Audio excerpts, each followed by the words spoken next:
ఏడవ తరగతి తెలుగులో 5వ చాప్టర్ పల్లె అందాలు, గ్రామీణ సౌందర్యం. దీని యొక్క ఇతివృత్తం ఏంటంటే గ్రామీణ సౌందర్యం గురించి. అలాగే ఈ యొక్క కవి అచ్చి వెంకటాచార్యులు. ఇది కావ్య ప్రక్రియకు చెందినది. ప్రశ్నలు: పై బొమ్మలో ఏమేమి కనిపిస్తున్నాయి? మీరు చూసిన పల్లెకు బొమ్మలోని పల్లెకు తేడాలు ఏమిటి? పల్లెలో ఏమేమి ఉంటాయి? పాఠం యొక్క ఉద్దేశం: పల్లెటూర్లు శాంతి సౌభాగ్యాలకు నిలయాలు, ప్రేమానురాగాలు కోవెలలు, పచ్చని ప్రకృతికి అలవాలం పల్లె. అటువంటి పల్లెటూరు సౌందర్యం తెలపడమే ఈ పాఠం యొక్క ముఖ్య ఉద్దేశం. ఈ పాఠ్య భాగం వివరాలు ఏందో చూద్దాం. ఈ పాఠం కావ్య ప్రక్రియకు చెందినది. దీనిలో గ్రామీణ సౌందర్య చిత్రణ ఈ యొక్క ఇతివృత్తం పల్లె సోయగాన్ని కవి ఎట్లా వర్ణించిండు. ఈ పాఠ్యభాగం అచ్చి వెంకటాచార్యులు రచించిన మా ఊరు అనే లఘు కావ్యంలోనిది. అచ్చి వెంకటాచార్యులు మా ఊరు లఘువాక్యంలోనిది. అచ్చి వెంకటాచార్యులు గారు రమణీయ భావాలతో కమనీయ కవితలు రచించిన కవి శిఖామణి అచ్చి వెంకటాచార్యులు. నేటి రాజన్న సిరిసిల్ల జిల్లా ముస్తాబాద్ మండలం అవునూరు గ్రామంలో జన్మించాడు. ఆండాల్ బుర్రకథ, రాగమాల, మా ఊరు, ఏకశ్వాస ప్రబంధం ఈయన రచనలు. పండిత వంశంలో జన్మించిన ఈయన రాసిన పాటలు, హారతులు, పద్యాలు ఇప్పటికీ ప్రజల నాలుకలపై నాట్యమాడుతూనే ఉన్నాయి. విద్యార్థులకు సూచనలు: ఈ పాఠంలో బొమ్మలు చూస్తాము, పాఠం ముందున్న ప్రవేశిక చదువుతాము, పాఠంలోని విషయాన్ని ఊహిస్తారు. పాఠాన్ని చదువుతారు, అర్థం కాని పదాల కింద గీతలు గీస్తారు. అర్థం కాని పదాలను, వాక్యాల గురించి మీ మిత్రులతో చర్చిస్తారు. పాఠ్యపుస్తకం చివర ఉన్న పదాల అర్థాల పట్టిక చూసి తెలియని పదాలకు అర్థాలు తెలుసుకుంటారు. పల్లెటూరులో ఎటు చూసినా పచ్చదనం కనిపిస్తుంది. పల్లె ఆనందాన్ని కలిగిస్తుంది. పల్లె సీమలు సౌందర్య నిలయాలు. జాలువారే సెలయేళ్ళు, చెరువులు, నీటిలో తేలియాడే తామరలు, రకరకాల పుష్పాలు, వృక్షాలు. ఒకటేమిటి,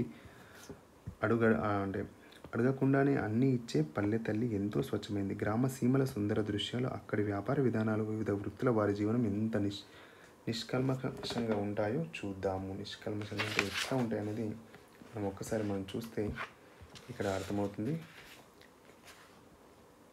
మొట్టమొదటిది, ఊరి ప్రక్కన గన్పట్టు నొదుగులేని నిండు గంగాలమున వంటి 2 చెరువులొక్కటేని చెప్పుచునుండే నడుమ గలదియున్నటి ఎలుగుల గడుసుదనం. అంటే మా ఊరి చెరువులు నిండు గంగాలం వలె పూర్తిగా నిండి ఉన్నాయి. వాటి అలుగులు 2 కలవడంతో ఆ గడుసులంతా, అంటే ఆ గడుసుదనం వల్ల అవి ఒకే చెరువు వలె ఉన్నాయి. రెండవది, నీటి నిస్మంతా గణపనీక మొదటి వరకు వ్యాపించి వలగును పద్మలతల సాదుకొనుచుండి ప్రేమ రసాల నులికి మాతటాకాలు లలిత పద్మాకరాలు. అంటే మా ఊరి అందమైన చెరువులు తమలో నీటిని కొంచెం కూడా కనిపించనీయకుండా పైభాగం ముందు వ్యాపించిన పద్మాలం ప్రేమతో సాదుకుంటున్నాయి. లలిత పద్మాకరాలు. చిన్ని కెరటాల స్నానాలు చేసి వార్చితరణ పేషల కమల పత్రాలనెత్తి అరుణ కిరణాల దేవత కర్గ్యమిచ్చు భృత్యుషస్సున మయూరి పద్మలతలు. మా ఊరి చెరువులోని పద్మాలు ఎలా ఉన్నాయంటే, ప్రతిరోజు సూర్యకిరణాలు, అరుణ కిరణాల దేవత సూర్యోదయ సమయంలో అలలతో స్నానం చేసి నిగనిగలాడే సుకుమారమైన తమ రేకులను ఎత్తి సూర్యుని ఆర్ఘ్యమిస్తూ సంధ్యావారుస్తున్నాయి అన్నట్లుగా ఉన్నాయి. బంతి చేమంతి భక్తితో బసవుదిద్ద రంగు గోరంట జాతి పారనుల వద్ద పట్టుకుచ్చలు కుంకుమ బొట్టు పెట్ట నలరు మాయూరు పెద్ద ముత్తైదు వట్లు. అంటే బంతి, చేమంతి మా ఊరికి పసుపు దిద్దినట్లున్నాయట. ఎర్రని గోరింటాకు మా ఊరికి ఏం చేస్తాయట, మా ఊరి పారాని అద్దినట్లు ఉంటుందంట. పట్టుకుచ్చుల పూరు మా ఊరికి కుంకుమ పెట్టినట్లు ఉంటాయంట. వీటి వల్ల మా ఊరు పండు ముత్తైదు వలె శోభిల్లుతుంది. మారేడులల్ల నేరేడులు, మామిడి రేగులు, జామ నిమ్మలం, జూరల నాట్లు, దాడిమల సోగు గులాబులు, మల్లె మొల్ల గన్నేరులు, దాసనలు వెలిసి నిచ్చిలతన్ దమక ఆర్తలందు నింప అరఫలాల పువ్వులను నంచెన వారిగా సంతరించు మా మయూరి కుపాయనం విడుచునుండు దంపతుల నిత్యమున్. అంటే ఇక్కడ మారేడు ఆయా కాలంలో మారేడు, అల్లనేరేడు వండు, మామిడి, రేగు, జామ, నిమ్మ, అంజూర, అరటి, దానిమ్మ మొదలైన వృక్షాలు వివిధ ఫలాలు ఏం చేస్తాయంటే వివిధ యొక్క ఫలాలను అందమైన గులాబీ, మల్లె, ముల్ల, గన్నేరు, దాసన మొదలైనటువంటి మొక్కల వివిధ పుష్పాలను దంపతుల వల్ల మా ఊరికి ఎల్లవేళలా కానుకగా సమర్పిస్తుంటాయి. మావులన్నవి మధురములు, మంచినీటి బావులన్నవి అందాల పరిమళించు, తావులున్నవి పుణ్యాల ప్రోవులని, యావులున్నవి మయూర నతిశకమున. మా ఊర్లో ఎన్నో మామిడి చెట్లు ఉన్నాయట, మామిడి తోటలు ఉన్నాయి, తీయని మంచినీటి బావులు ఉన్నాయట, అందాల పూల పరిమళ వెదజల్లే ప్రదేశాలు ఉన్నాయి. పుణ్యరాశి వలె ఆవులేమో అసంఖ్యంగా ఉన్నాయని ఈ యొక్క కవి చెప్పడం జరుగుతుంది. నేయుదురెన్నియును కమనీయవు నాగరికాంబరములన్ వేయ దురద్దకంబులతి వేల పురాతన చిత్రవర్ణములను సోయగమైన నేతపని సొంపుల నేర్పరులైన పద్మాశాలేల కుటుంబములను రుచిరలీల వసించును మా పురమ్మునన్. మా ఊరిలో ఉండే పద్మశాలి కుటుంబం వాళ్ళు నేటి నాగరికత సరిపోయే ఎన్నో అందమైన వస్త్రాలను చక్కగా నేస్తారు. చాలా పురాతనమైన బొమ్మలను కూడా ఎన్నో ఆకర్షణీయమైన రంగులతో ఏం చేస్తారంటే వాళ్ళు బొమ్మలను కూడా ఎన్నో ఆకర్షణీయమైన రంగులతో అద్దకం వేస్తారు. అందమైన నేత పనిలో నేర్పలిన పద్మశాలి కుటుంబాలు మా గ్రామంలో చాలా ఉన్నాయి. గోదలు పాడి గేదెలను కొట్టము నిండుగా దుక్కిటెద్దులను భేదము లేక సాకుచును బిడ్డల బోలెను కారు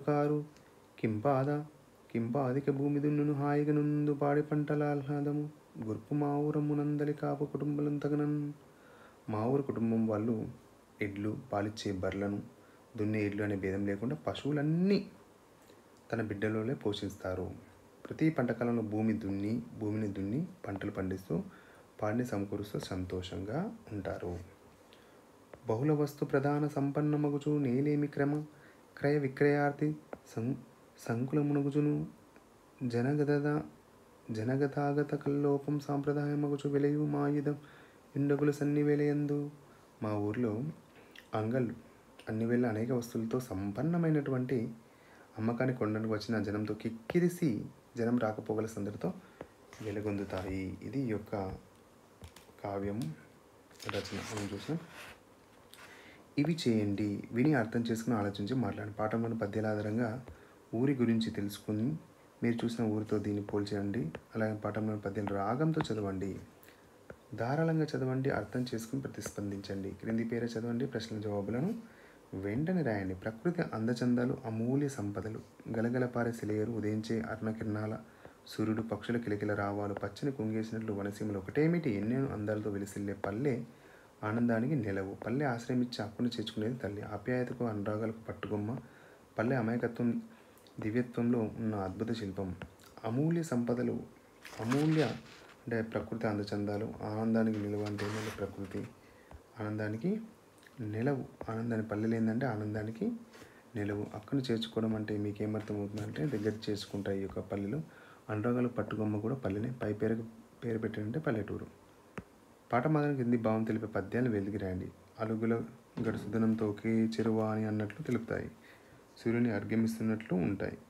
దంపతుల వల్లే మా ఊరికి కానుకలు సమర్పిస్తున్నాయి. జనం రాకపోతే మా అంగళ్ళన్నీ సందడితో. ఇవన్నీ కూడా పద్యంలో ఎక్కడ ఒక దగ్గర ఉన్నటువంటి స్వీయ రచన. 5 అంటే ప్రశ్నకు 5 వాక్యాలతో జవాబులు రాయండి.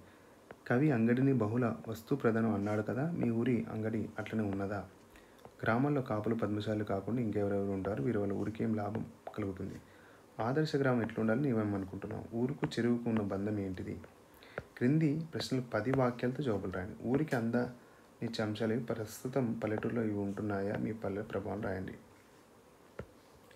సృజనాత్మకత ప్రశంస. పాఠంలోని 3, 4 పద్యాలను ఊరి అందాలు కవి వర్ణించాడు కదా, మీరు చూసిన మీకు తెలిసిన ఊరు అందాలు వర్ణిస్తూ రాయండి. మా ఊరి గురించి రాస్తాం. 3వ పద్యం ఆధారంగా చిత్రం గీసే రంగులు వేయని దాని గురించి చిన్న కవితను కూడా రాయండి అని చెప్తున్నాడు. ఇక్కడ పదజాల వినియోగం ఏందనేది క్రింద గీసిన పదాలకు అర్థాన్నిచ్చే పదాలు రాయండి. ఇక్కడ సంపద అంటే కలిమి ధనము. తటకం అంటే చెరువు. ఏమేమన్నా తెలుసు? చెరువు, గుంట. అంటే పద్మాకరం. పుట్టినరోజున కొత్త అంబరాలు. అంబరాలు అంటే ఏం చేస్తాం? అంబరాలు ధరిస్తాం, వస్త్రాలు, బట్టలు. మాపురం. పురం అంటే ఊరు, గ్రామం ఇక పట్టణం అని. గీత గీసిన పదాలకు అర్థాలు రాయండి. కెరటాలు అంటే అలలు. చెరువు నిండితే అలుగు అంటే ఏరులు వాడుతుంది, అంటే మత్తడి. అలుగు అంటే మత్తడి. కొట్టం అంటే పశువుల పాక. పాఠం ఆధారం కింది వాటిని కారణాలు పట్టికలు రాయండి. మా ఊరు పసుపు అద్దినట్లు అది ఉన్న కారణం ఏంటంటే బంతి పూలు ఇవన్నీ ఉన్నాయి కదా. ఎర్రని పారని అద్దినట్లు ఉండడానికి కారణం అంటే గోరింటాకు. కుంకుమ బొట్టు పెట్టినట్లు ఉండడానికి కారణం ఏంటంటే మనకు అవన్నీ తెలుసుకోవచ్చు. పండు ముత్తేదిలో ఉండడానికి కారణం అన్నీ కలగూరు గంపలాగా. ఇది కూడా మనం 4th కూడా చూసినట్లయితే క్రీడలు, మా ఊరు, పంటలు, వృత్తులు, సౌకర్యాలు, బడి ఉంది, వైద్యశాల, బస్టాండ్, పంచాయతీ, అంగడి ఇవన్నీ రాయాల్సిందిగా. ఇచ్చిన ఉదాహరణలు గమనించిన ఆయా అంశాల పరమైన చిత్రాన్ని గురించండి. భాషను అర్థం తెలుసుకుందాం అనేది మనం చూద్దాం. కింది పదాలను రాసి సంధి రాయండి. సంధి గురించి రాయండి. నీవు ప్లస్ ఎక్కడ ఇంతకుముందు మనం చేసిన ముత్తు సంధి. ఇక్కడ ఇది పోయి ఇక్కడ నీవెక్కడ అనేది వస్తుంది. భీముడితడు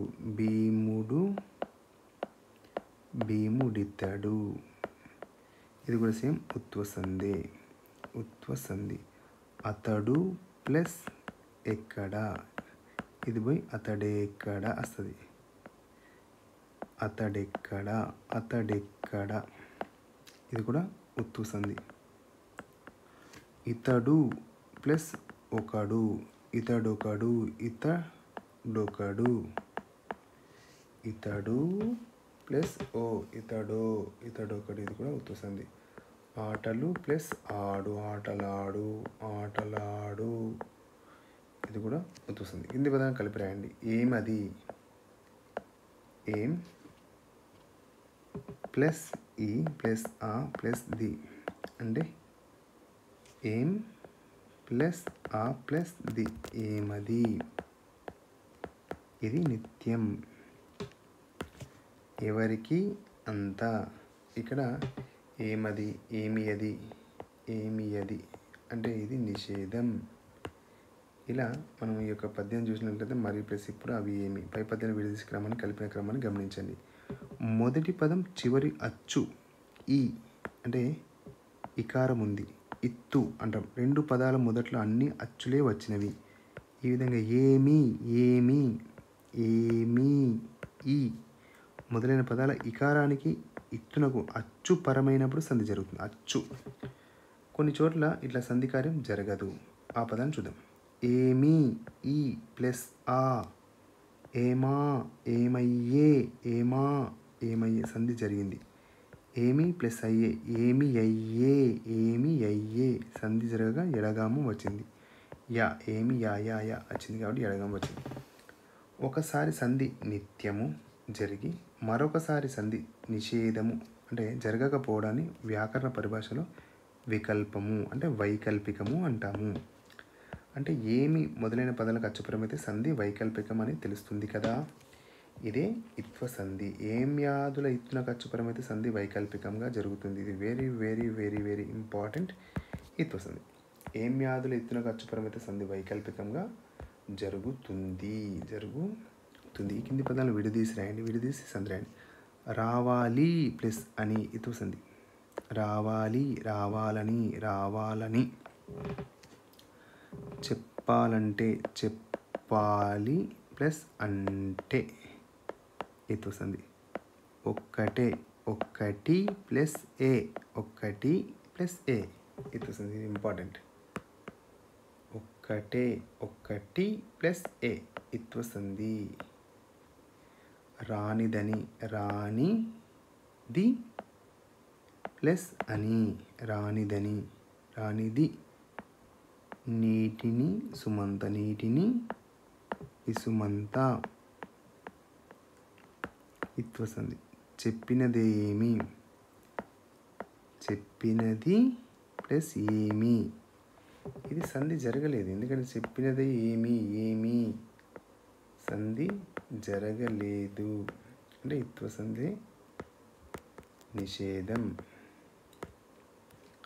వచ్చిరప్పుడు వచ్చిరి ప్లస్ అప్పుడు వచ్చిరప్పుడు ఇత్వ సంధి.